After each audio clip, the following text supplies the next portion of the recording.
Bonjour tout le monde, dans cette vidéo nous allons étudier les principales caractéristiques ainsi que les limites des modèles d'organisation tayloriens. Alors commençons par les principales caractéristiques des modèles d'organisation tayloriens. Il y en a trois. Première caractéristique, la division horizontale du travail. Adam Smith, avait étudié donc le fonctionnement d'une manufacture d'épingles à la fin du XVIIIe siècle. Et cela lui avait permis justement de souligner les gains de productivité qui découlaient de la décomposition en fait du travail. Frederick Winslow Taylor, à la fin du 19e, a été un petit peu plus loin en étudiant la parcellisation des tâches, autrement dit la décomposition du processus productif en tâches élémentaires, simples, répétitives, qui nécessitent peu d'apprentissage et qui sont réalisées chacune par un ouvrier. D'ailleurs, on n'est plus en présence d'un ouvrier qualifié, qui avait un savoir-faire. Non, là, un simple ouvrier spécialisé suffit. Un ouvrier spécialisé, en fait, c'est un travailleur qui a des bras, qui a des jambes, et à qui on dit ce qu'il faut faire, et il va effectuer une même tâche, ultra simple, à longueur de journée. Henry Ford a été encore plus loin en introduisant donc le convoyeur mécanique, tapis roulant quoi, d'accord, ce qui a permis le travail à la chaîne et ce qui a encore accru bien évidemment la productivité du travail. Donc ça c'est pour la division horizontale du travail. Deuxième caractéristique, la division verticale, autrement dit la séparation entre d'un côté la conception, donc ceux qui vont définir ce qu'il faut faire, les ingénieurs, et d'un autre côté l'exécution, ceux qui vont faire ce qu'on leur dit, d'accord? En haut on a le cerveau, en bas on a les bras et les jambes.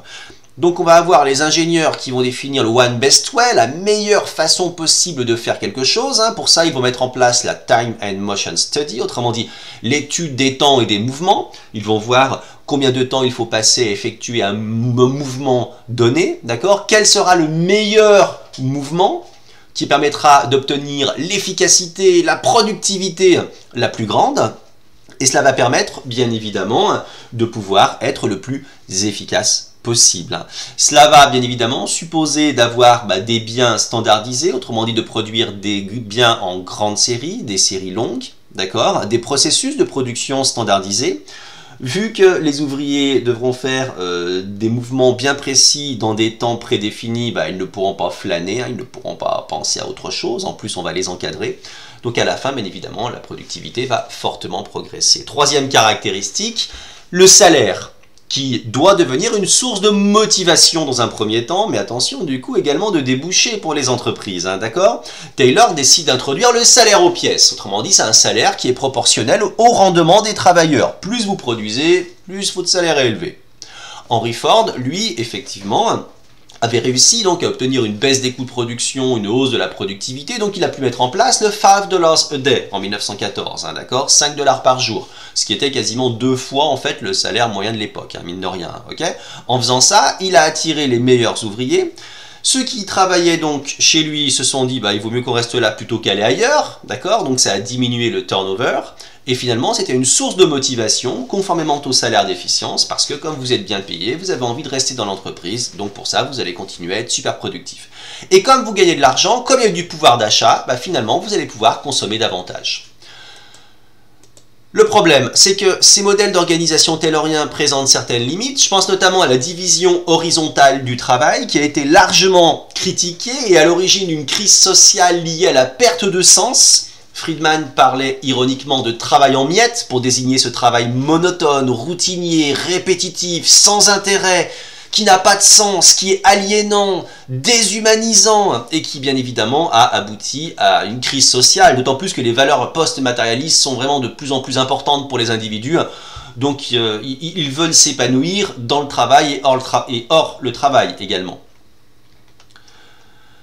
Ensuite, la division verticale a également trouvé ses limites en termes d'efficacité, pour la simple et bonne raison que l'organisation était beaucoup trop rigide, beaucoup trop bureaucratique, les individus n'avaient aucune autonomie, c'était juste des bras, des jambes, des pseudo-machines finalement, de simples facteurs de production.